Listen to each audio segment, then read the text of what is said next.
अस्सलामुअलैकुम बिस्मिल्लाहिर्रहमानिर्रहीम। Welcome to my channel पर होल टुगेदर। उम्मीद है कि आप तमाम लोग खैरियत से होंगे।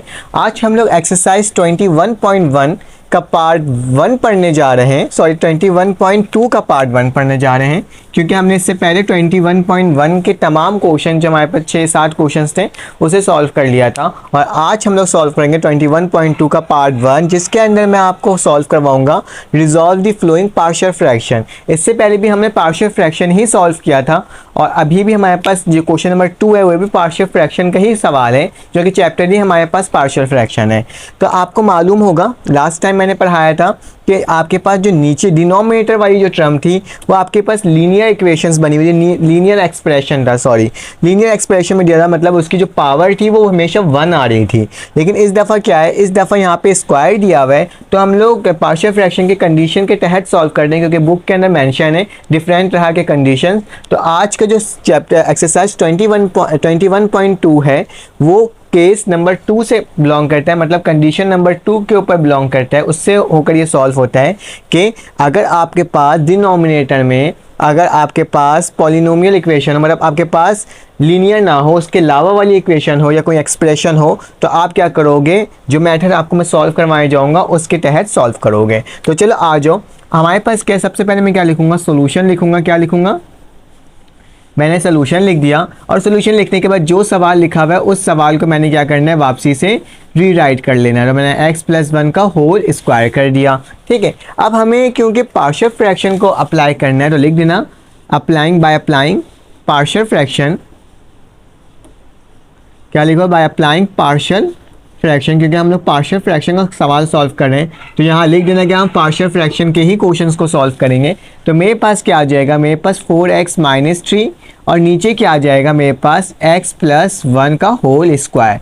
मैंने वैसे ही लिख दिया। लास्ट टाइम मैंने आपको सिखाया था ना कि आपको अगर पार्शियल फ्रैक्शन निकालना होता है तो आपने क्या लेना होता है, आपने न्यूमरेटर में इसकी वैल्यूज़ को कंसीडर करना होता है। तो मैंने क्या कर दिया, a कर दिया प्लस b कर दिया। अब याद रखना मैंने a+b क्यों लिखा है, जब भी स्क्वायर वाली टर्म होगी तो मैं एक दफ़ा क्या लिखूंगा, x+1 लिखूंगा, ठीक है, और दूसरी दफ़ा क्या लिख दूंगा, x+1 का होल स्क्वायर लिख दूंगा। ठीक है, अगर मेरे पास यही चीज़ ऐसे लिखा हुआ होता x+1 का होल क्यूब, तो मैं क्या करता, एक दफ़ा x+1 लिखता, एक दफ़ा x+2 लिखता का होल स्क्वायर लिखता और एक दफ़ा x+3 का होल क्यूब लिखता और इसके ऊपर a लिख देता, इसके ऊपर b लिख देता और इसके ऊपर क्या लिख देता, c लिख देता। ठीक है, और प्लस प्लस का निशान हो जाता। ठीक है, सिर्फ समझाने के लिए बता रहा हूँ। लास्ट टाइम हम लोग इसको बना रहे थे एज अ लीनियर इक्वेशन में, लेकिन ये दफ़ा आपके पास स्क्वायर वाली टर्म में लीनियर इक्वेशन नहीं है, तो उसके मेथड सॉल्व करने के लिए हमें इस तरह से इसको सॉल्व करना होगा। तो आपको मालूम है कि पार्शियल फ्रैक्शन के अंदर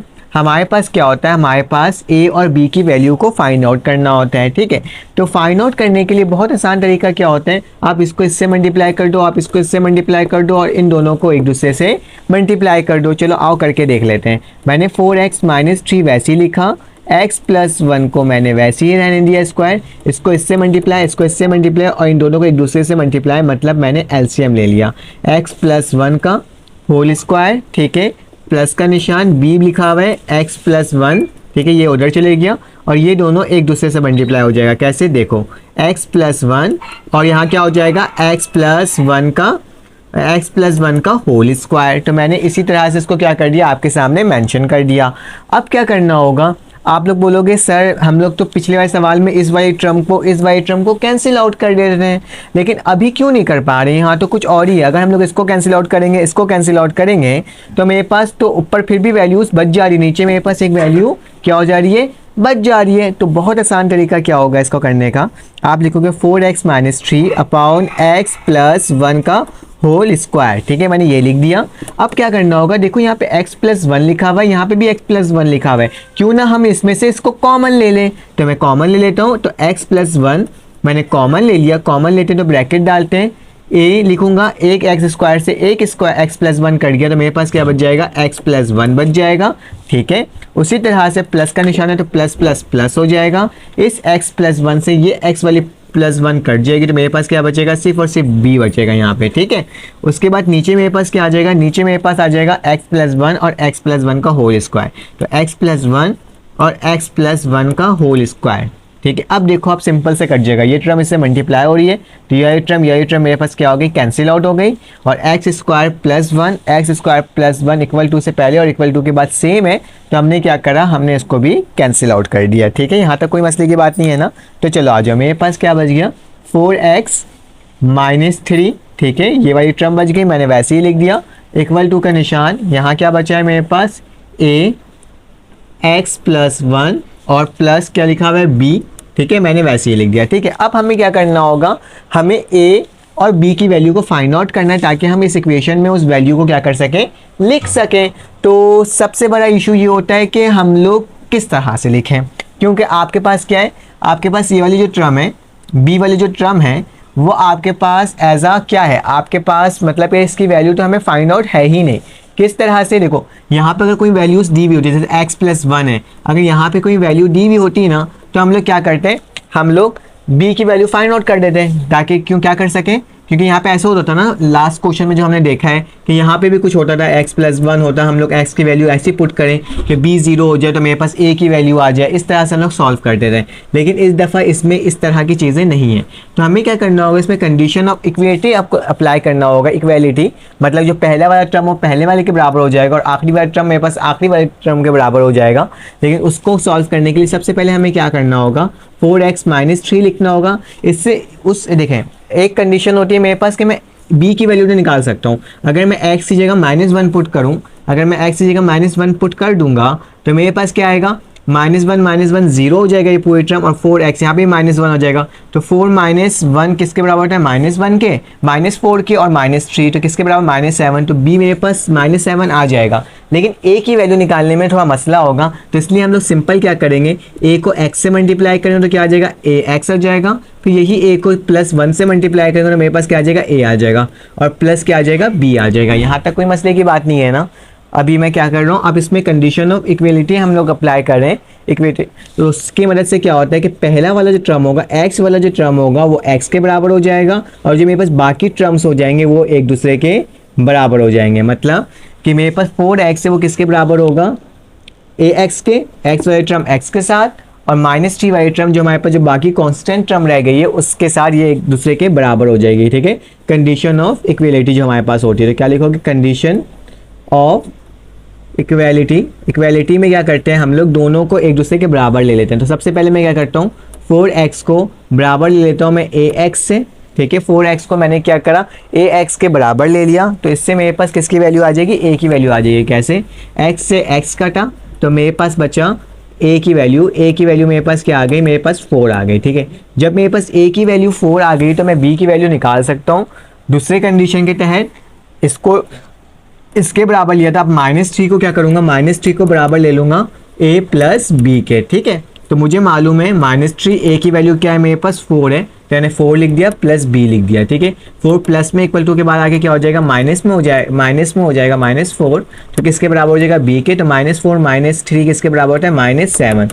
उस सूरत में भी मेरे पास b की वैल्यू -7 ही आ रहा था अगर मैं इसमें कोई वैल्यू पुट करता, और इस सूरत में भी मेरे पास क्या आ रहा है, सेम ही वैल्यू आ रही है -7। तो मतलब हमने क्वेश्चन बिल्कुल ठीक तरीके से सॉल्व किया है। अब क्या करना होगा, मेरे पास जो a की वैल्यू है और जो b की वैल्यू है मुझे किस में पुट करना होगा, मुझे इस सवाल के अंदर इक्वेशन नंबर 1 के अंदर पुट कर देना होगा। तो लिखना putting the value of a and b in equation, कौन से इक्वेशन, इक्वेशन नंबर 1 के अंदर पुट कर रहे हैं। तो इक्वेशन नंबर 1 मेरे पास क्या है, 4x माइनस 3। ठीक है, बिल्कुल सही। यहाँ पे x प्लस 1 का होल स्क्वायर किसके बराबर है, इक्वल टू a के बराबर है। a की वैल्यू क्या आई, जल्दी से देखो, a की वैल्यू मेरे पास 4 आई है, मैंने 4 लिख दिया a की जगह, और नीचे क्या लिखा है मेरे पास, x प्लस 1, तो मैं क्या लिख देता हूँ, x प्लस 1 लिख देता हूँ। ठीक है, फिर प्लस का निशान है, मैंने प्लस डाला, मेरे पास b की वैल्यू माइनस में आई है, तो मैं क्या करता हूँ, माइनस डायरेक्ट लिख देता हूँ, -7। ठीक है, प्लस माइनस माइनस हो जाता है, और नीचे क्या लिखा हुआ है, x प्लस 1 का होल स्क्वायर। तो ये क्या हो गया मेरे पास, इस सवाल का सिंपल सा आंसर हो गया। सेम वही मेथड अप्लाई करना था, बस इसमें फ़र्क ये था कि हमें इसमें कंडीशन ऑफ इक्वेलिटी को अप्लाई करके इस सवाल को सॉल्व करना था। चलें आज नेक्स्ट क्वेश्चन देख लेते हैं कि मेरे पास क्या है। अब हमारे पास इसका पार्ट 2 आ गया, तो पार्ट 2 के अंदर भी मेरे पास क्या है, एक तरह का स्क्वायर वाली टर्म है। तो हम इसको क्या करेंगे, सेम उसी केस 2 के अकॉर्डिंग इस सवाल को भी सॉल्व करेंगे। तो सबसे पहले लिखेंगे सॉल्यूशन। सॉल्यूशन लिखने के बाद मैं क्या लिखूंगा, x square plus 7x plus 3 upon में क्या आ जाएगा मेरे पास, एक्स स्क्वायर एक्स प्लस 3। तो मैंने उसी तरह से कितना सिंपल तरीके से सवाल को उतार लिया, ठीक है। उसके बाद पार्शियल फ्रैक्शन को लिख देना बाय अप्लाइंग।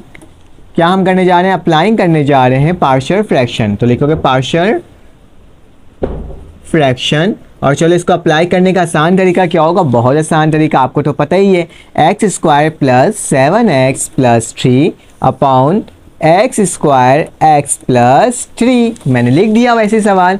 अब क्या करूंगा, मैं a लिखूंगा, मेरे पास एक्स स्क्वायर है तो मैं क्या लिखूंगा, एक दफ़ा x लिख दूंगा, ठीक है। अगर इसके ऊपर स्क्वायरिंग लगा हुआ होता तो इसको 2 दफ़ा लिखता, लेकिन मेरे पास इसके ऊपर स्क्वायर लगा हुआ है तो मैं x को 2 दफ़ा लिखूंगा, ठीक है। ए बी के नीचे क्या आ जाएगा, x का स्क्वायर आ जाएगा, क्योंकि स्क्वायर तो एक दफ़ा x और एक दफ़ा x स्क्वायर, और फिर प्लस c लिख दूंगा और नीचे क्या आ जाएगा, x प्लस 3। तो क्या लिख दूंगा, x प्लस 3। यहाँ तक तो कोई मसला नहीं है ना, जिसके ऊपर स्क्वायर लगा होता है ना उसको उतनी दफ़ा खोलना होता है, ठीक है। तो मैंने क्या करा, मैंने इस वाई टर्म को 2 दफ़ा खोल लिया। चलो आ जाओ, अब क्या करना है, मुझे इसका आंसर लेकर आना है। तो आंसर लेकर आने का बहुत आसान तरीका, यार चीज़ को मैं भी स्किप कर रहा हूँ, मैं सिर्फ इस इक्वेशन को देख रहा हूँ। क्या करूँगा, मैं एलसीएम ले लूँगा इस पार्ट का, इसको इससे मल्टीप्लाई, इसको इससे मल्टीप्लाई, इसको एक दूसरे से मल्टीप्लाई, ठीक है। लिखना तो लाजमी होगा उसको, इसको इससे मल्टीप्लाई हो जाए तो क्या हो जाएगा, एक्स का स्क्वायर हो जाएगा, प्लस इसको इससे मल्टीप्लाई कर दूंगा तो बी एक्स हो जाएगा, ठीक है। और नीचे वाली टर्म क्या हो जाएगी, एक्स स्क्वायर और एक्स क्यूब सब एक दूसरे से मल्टीप्लाई होगा तो मेरे पास क्या आ जाएगा, एक्स का क्यूब आ जाएगा, ठीक है, प्लस सी एक्स प्लस 3। अब देखो ऊपर से कॉमन क्या आ रहा है, ऊपर से कॉमन आ रहा है मेरे पास एक्स, तो मैंने एक्स कॉमन ले लिया, तो क्या बचा, ए एक्स प्लस बी, और नीचे क्या आ जाएगा, x का क्यूब, और यहाँ पे क्या आ जाएगा, सी एक्स प्लस 3, ठीक है। तो मैंने क्या करा, वैसे ही लिख दिया। अब क्या करोगे, एक्स स्क्वायर से एक्स क्यूब कैंसिल हो जाएगा, तो मेरे पास क्या बचेगा, मेरे पास यहाँ पे बचेगा ए एक्स प्लस बी प्लस सी अपॉन एक्स प्लस 3, और यहाँ पे क्या हो जाएगा, एक्स का स्क्वायर हो जाएगा, ठीक है। तो मैंने सिंपल इसको एलसीएम ले रहा हूँ और कोई काम नहीं कर रहा। अब क्या करूँगा, इसको इससे मल्टीप्लाई, इसको इससे मल्टीप्लाई, और इन दोनों को एक दूसरे से मल्टीप्लाई। तो देखते हैं करके मेरे पास क्या आंसर आ रहा है इसका।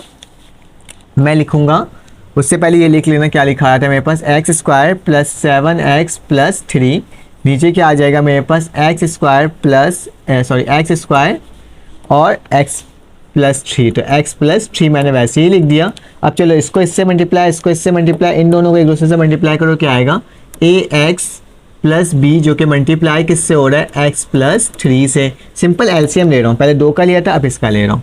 अब फिर प्लस का निशान है, ये इससे जाके मल्टीप्लाई हो तो क्या हो जाएगा, सी एक्स 2 हो जाएगा, ठीक है। सी एक्स स्क्वायर है, सॉरी सी एक्स 2 नहीं है, सी एक्स स्क्वायर है।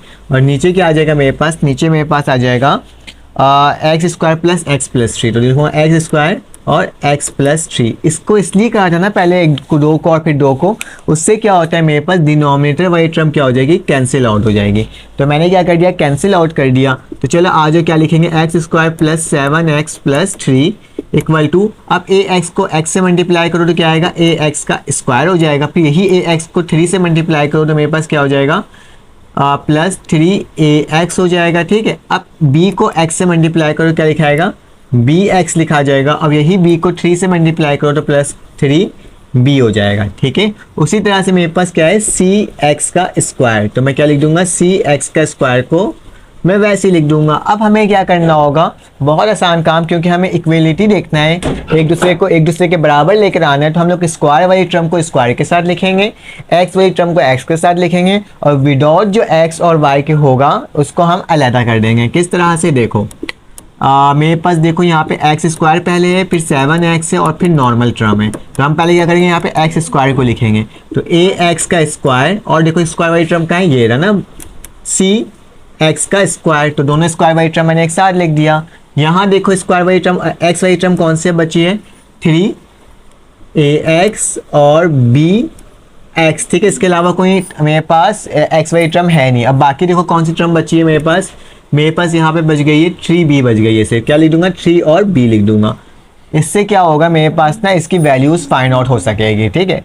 3b हो गया यहाँ पे और बाकी तमाम टर्म हो गए। सही, बिल्कुल सही। अब हम ले लेंगे तो कॉमन लेने का तरीका क्या होगा मेरे पास, मैं लिखूंगा x square plus 7x plus 3 किसके बराबर है, इन दोनों में से कॉमन क्या आ रहा है एक्स का स्क्वायर, तो एक्स का स्क्वायर कॉमन लूंगा, a प्लस सी लिख दूंगा। ठीक है, उसके बाद इन दोनों में से कॉमन क्या आ रहा है मेरे पास x कॉमन आ रहा है तो मैं x कॉमन लूंगा, 3a प्लस b को वैसे ही लिख दूंगा। ठीक है, और इसमें से कुछ कॉमन आ ही नहीं रहा तो मैं 3b ले लूंगा। अब देखो, आप इसको ना इक्वेलिटी लेना ना बहुत आसान हो जाएगा। हम क्या लिखेंगे, बाय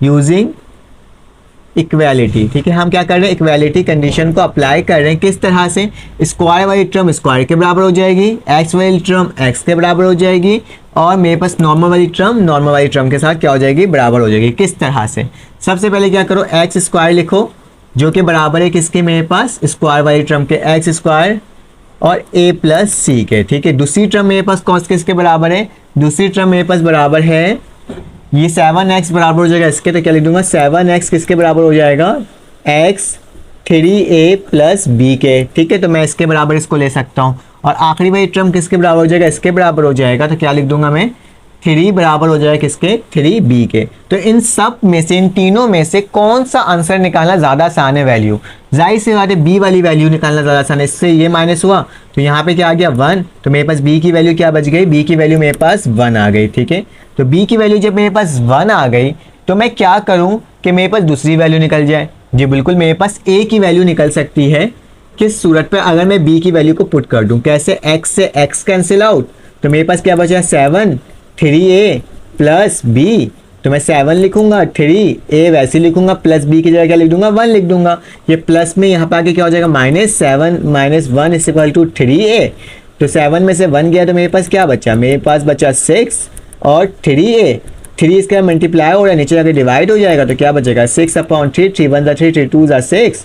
तो मेरे पास क्या आ जाएगा, a की वैल्यू मेरे पास आ जाएगी 2। कितना आसान तरीके से हमने a की वैल्यू भी फाइंड आउट कर ली। ठीक है, अब क्या होगा, मेरे पास अब c की वैल्यू निकालना आसान तरीका है क्योंकि मेरे पास a की वैल्यू आ गई है। तो क्या करूंगा, एक्स स्क्वायर से एक्स स्क्वायर कैंसिल आउट, तो मेरे पास क्या बचा, मेरे पास बचा यहाँ पे 1 बचा है और यहाँ पे a प्लस सी बचा है। a की जगह मैं क्या पुट कर सकता हूँ, 2 पुट कर सकता हूँ, तो क्या लिख दूंगा 2 प्लस सी, ये 2 को इधर लेके आ जाओ तो 1 - 2 इज इक्वल टू सी, और 1 में से c गया तो कितना बचा मेरे पास, c की वैल्यू बच गया मेरे पास -1। तो देखो मेरे पास कितना आसानी से a, b और c की वैल्यू को हमने फाइंड आउट कर दिया with the help of condition of equality. ठीक है, तो अब क्या करना होगा, जो हमारे पास इक्वेशन नंबर 1 था ना जिसमें a b c की वैल्यू पुट करनी थी, यहाँ आके इसको क्या करना होगा, पुट करना होगा। मैं फिलहाल रब नहीं कर रहा, मैं यहीं पर पुट कर देता हूँ कि मेरे पास a की वैल्यू क्या आई है, a की वैल्यू मेरे पास 2 आई है, मैं 2 लिख देता हूँ। मेरे पास b की वैल्यू क्या आई है, 1 आई है पॉजिटिव में, मैं पॉजिटिव का 1 लिख देता हूँ, और मेरे पास c आई है नेगेटिव में, तो मैं माइनस लगा करके यहाँ पे -1 लिख देता हूँ। तो ये मेरे पास क्या हो जाएगा, इस सवाल का आंसर हो जाएगा, और ये मैंने पूरा आपको एक ही बोर्ड के अंदर सॉल्व करके दिखा दिया। ठीक है, तो चले आ जाए इसका नेक्स्ट क्वेश्चन देखते हैं और देखते हैं कि वो किस तरह से सॉल्व हो रहा है। अब हमारे पास क्वेश्चन नंबर 3 आ गया, चलें इसको भी सॉल्व कर लेते हैं। तो सबसे पहले क्या लिखोगे, सोल्यूशन लिखोगे और उसी सवाल को वापसी से उतार लोगे। ठीक है, 3x + 44 अपॉन क्या आ जाएगा, x - 2 का होल क्यूब आ जाएगा। अब क्यूब है तो हमने वही कंडीशन अप्लाई करना है, सेकंड कंडीशन, तो क्या लिखोगे, बाय अप्लाइंग पार्शियल फ्रैक्शन, क्या हम अप्लाई करने जा रहे हैं, पार्शियल फ्रैक्शन को अप्लाई करने जा रहे हैं। तो हमने पार्शियल फ्रैक्शन लिख दिया, और कैसे लिखेंगे, 5x का स्क्वायर - 30x + 44, नीचे क्या आ जाएगा, x - 2 का होल क्यूब।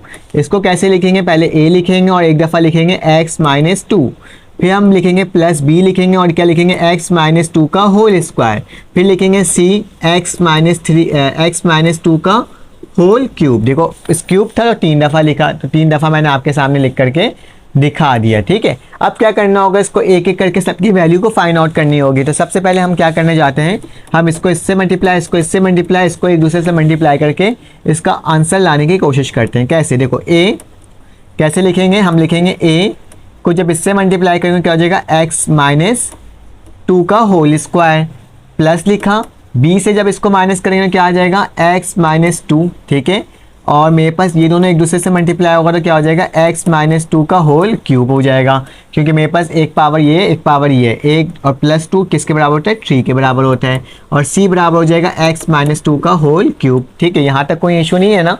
अब बोलोगे सर ये तो कुछ अजीब सा ही आ रहा है, हम ऊपर से वैल्यू को कैसे कैंसिल आउट करें। तो बहुत आसान तरीका अभी करके देख लेते हैं। मेरे पास यहाँ पे x माइनस 2 और x माइनस 2 कॉमन आ रहा है, तो सबसे पहले x माइनस 2 को क्या ले लो, कॉमन ले लो। जैसे ही कॉमन लूँगा तो मैं क्या लिखूँगा, यहाँ से कटा यहाँ से एक कटा तो क्या बचेगा, x माइनस 2। ठीक है, स्क्वायर कट गया तो एक एक x बच गया, प्लस का निशान b लिखूँगा और यहाँ से यही टर्म कटेगी तो मेरे पास क्या बचेगा, कुछ नहीं बचेगा।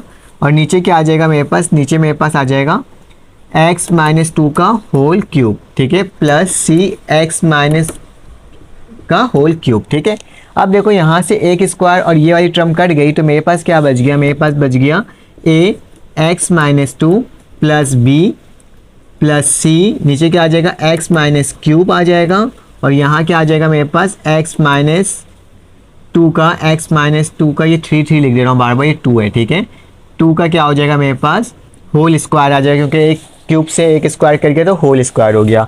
अब क्या करने को होगा, इसको इससे मल्टीप्लाई, इसको इससे मल्टीप्लाई, इन दोनों को एक दूसरे से मल्टीप्लाई, ताकि मेरे पास क्या हो जाए, अच्छे से आंसर आ जाए और हम लोग निकाल सकें। ठीक है, तो मेरे पास ये वाली टर्म को भी वैसे ही लिखना है। कैसे लिखना है, 5x square minus 30x plus 44, नीचे क्या आ जाएगा, नीचे आ जाएगा x माइनस 2 का होल स्क्वायर होल क्यूब किसके बराबर है, इसको इससे मल्टीप्लाई करो क्या हो जाएगा मेरे पास ax माइनस 2 ना, ऐसे लिखेंगे a लिखेंगे, और मेरे पास x माइनस 2 है तो x माइनस 2 लिखेंगे, प्लस क्या लिखेंगे b लिखेंगे, और फिर क्या लिख देंगे x माइनस क्यूब जो इससे मल्टीप्लाई हो रहा है, तो क्या लिख दूंगा x माइनस 2 का होल क्यूब। ठीक है, ये वाली टर्म इससे जाके मल्टीप्लाई होता है, ऐसे ही लिखना होगा। अब ये वाली टर्म को इससे मल्टीप्लाई करते हैं, चलो कर देते हैं, c को मल्टीप्लाई करेंगे किससे, x माइनस 2 के होल स्क्वायर से, तो x माइनस 2 का क्या हो जाएगा, होल स्क्वायर हो जाएगा।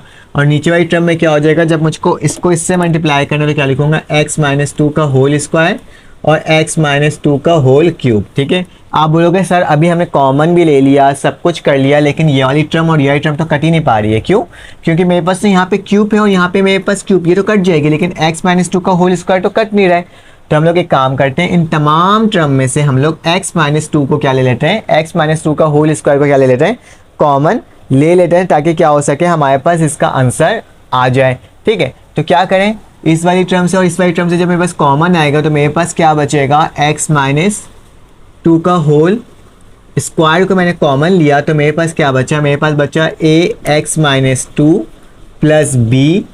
ठीक है, यहाँ पे b हो गया, और यहाँ पे क्या बच जाएगा, 2 कटेगा तो यहाँ पे बचेगा x माइनस 2 बचेगा। ठीक है, और प्लस यहाँ पे क्या बच जाएगा, c बच जाएगा। ठीक है, तो इस पूरे टर्म में से हमने क्या ले लिया, कॉमन ले लिया x माइनस 2 को। चाहे तो इसमें आपने लार्ज ब्रैकेट लगा दो ताकि आप क्या कर सको, डिफ्रेंशिएट कर सको कि मेरे पास ये पूरे टर्म से x माइनस 2 क्या है, कॉमन आया है। ठीक है, और नीचे वाली टर्म में क्या आ जाएगा, नीचे वाली टर्म में आ जाएगा x माइनस 2 का होल स्क्वायर और x माइनस 2 का होल क्यूब, और यहाँ पे क्या लिखा जाएगा, लिखा जाएगा 5x square minus 30x plus 44, और नीचे क्या आ जाएगा x माइनस 2 का होल क्यूब।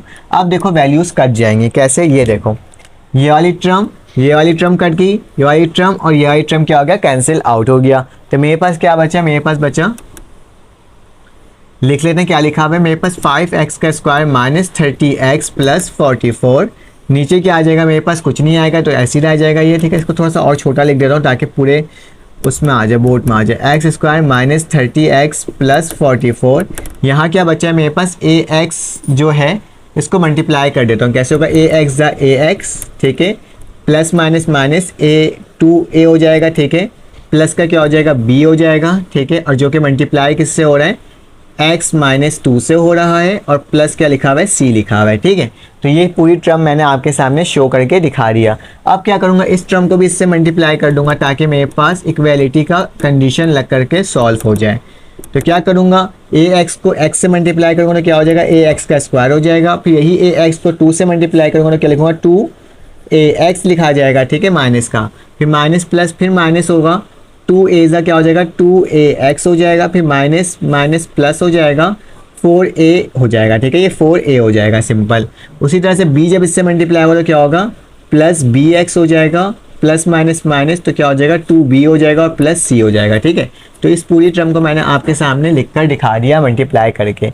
अब क्या करेंगे, एक्स वाली टर्म को एक्स के साथ लिखेंगे और स्क्वायर वाली टर्म को स्क्वायर के साथ लिखेंगे ताकि कंडीशन ऑफ इक्वलिटी निकाल सकें। एक्स ए एक्स का स्क्वायर है यहाँ पे, तो मैंने ए एक्स का स्क्वायर लिख दिया और कोई एक्स वाली टर्म नहीं है। ठीक है, अब देखो यहाँ पे मेरे पास क्या क्या है, यहाँ पे मेरे पास माइनस 2a माइनस 2ax, तो मैं कैसे लिख सकता हूँ, मैं लिख सकता हूँ माइनस का 4ax और प्लस का bx। ठीक है, और मेरे पास क्या बचा है, मेरे पास बचा है plus 4a minus 2b plus सी। ठीक है, तो मैंने उसको उसी तरह से लिख दिया जो मेरे पास कांस्टेंट टर्म थी उसके अकॉर्डिंग। अब क्या करना होगा, मेरे पास जो चीज़ कॉमन आ रहा है उस कॉमन ले लूँगा। ठीक है, कॉमन क्या आ रहा है मेरे पास 5x का स्क्वायर माइनस 30x प्लस 44, वैसे ही लिखा। ए एक्स के स्क्वायर से कुछ कॉमन नहीं आ रहा तो उसको वैसे ही रहने दूंगा। इन दोनों में से मेरे पास क्या कॉमन आ रहा है, माइनस का एक्स कॉमन आ रहा है, तो माइनस माइनस प्लस हो जाएगा तो क्या बचेगा 4a बचेगा, भी माइनस प्लस माइनस होगा तो क्या बचेगा यहाँ पे b बच जाएगा। ठीक है, और यह टर्म मेरे पास कुछ कॉमन नहीं आ रहा तो मैं क्या लिख दूंगा plus 4a minus 2b plus सी, उसको इसी तरह से लिख दूंगा। ठीक है, अब काफ़ी हद तक हमने सॉल्व कर दिया। अब कंडीशन अप्लाई करेंगे इक्वालिटी का। लिखो कंडीशन कौन सी हम अप्लाई करने जा रहे हैं, इक्वालिटी को अप्लाई करने जा रहे हैं ताकि हम क्या कर सकें, हम एक एक को एक दूसरे के बराबर ले लें। मतलब एक्स स्क्वायर वाली टर्म को, मतलब 5x स्क्वायर किसके बराबर हो जाएगा, ए एक्स स्क्वायर के बराबर हो जाएगा। ठीक है, एक तो ये मेरे पास बराबर हो गया, दूसरा मेरे पास क्या हो जाएगा, ये वाली माइनस 30 किसके बराबर हो जाएगा, इसके बराबर हो जाएगा। लिख देता हूँ माइनस 30x किसके बराबर हो गया, माइनस एक्स और 4a माइनस बी के। ठीक है, इसके बराबर हो गया। और तीसरी वाली टर्म क्या हो जाएगा मेरे पास 44 किसके बराबर हो जाएगा, इस 4a माइनस 2b प्लस सी के। फिलहाल हम लोग इसमें से पहले वैल्यू निकाल लेते हैं x की, a की।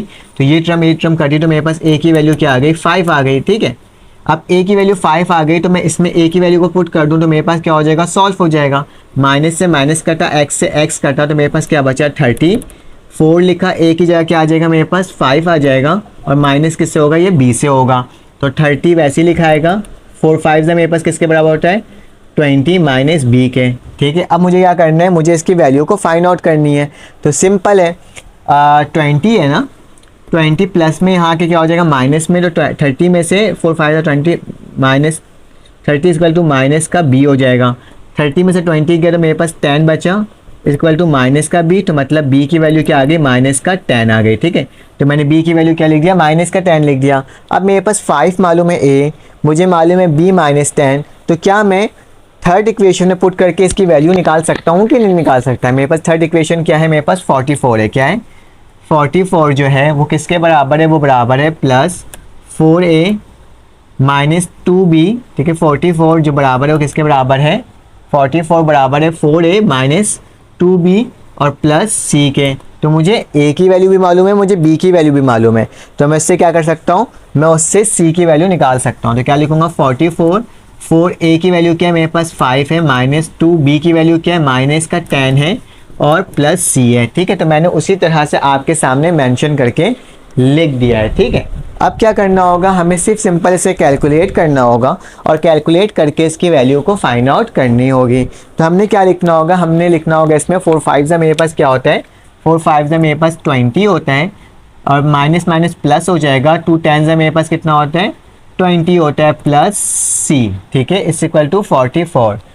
ठीक है, 2 10 से 20 और 4 5 से 20, तो किसके बराबर हो जाएगा 40 प्लस c और इधर 44। तो यहाँ पे आ जाएगा, ये क्या हो जाएगा मेरे पास, मैं कहाँ लिखूँ इसे, मैं यहीं लिख देता हूँ कि मेरे पास क्या हो जाएगा, मेरे पास हो जाएगा 44 में से माइनस हो जाएगा 40 किसके बराबर होगा c के, तो c की वैल्यू क्या आ गई मेरे पास 4 आ गई। ठीक है, तो c की वैल्यू 4 है, b की a की वैल्यू 5 है और b की वैल्यू माइनस 10 है और इस वैल्यू को कहाँ पुट करना होगा, इक्वेशन नंबर 1 में। तो a की वैल्यू की जगह क्या आ जाएगा, a की वैल्यू की जगह मेरे पास आ जाएगा 5, b की जगह मेरे पास आ जाएगा माइनस 10, तो क्या लिख दूंगा यहाँ पे माइनस का 10 और c की जगह मेरे पास आ जाएगा 4, तो क्या लिख दूंगा 4। तो ये मेरा क्या हो जाएगा, इस सवाल का आंसर हो जाएगा, सिंपल सा। ठीक है, तो आप लोग लास्ट में लिखना, मैंने आपको पहले लिख के दिखा दिया ताकि मिटाने की ज़रूरत ना पड़े, आप एक साथ लिख सको। ठीक है, अगर आपको ये वीडियो अच्छी लगी हो तो आप लाइक कर दीजिएगा, सब्सक्राइब कर दीजिएगा, बेल के आइकन को क्लिक कर दीजिएगा। फिर आपसे मुलाकात होगी एक न्यू वीडियो में। अल्लाह हाफ़िज़।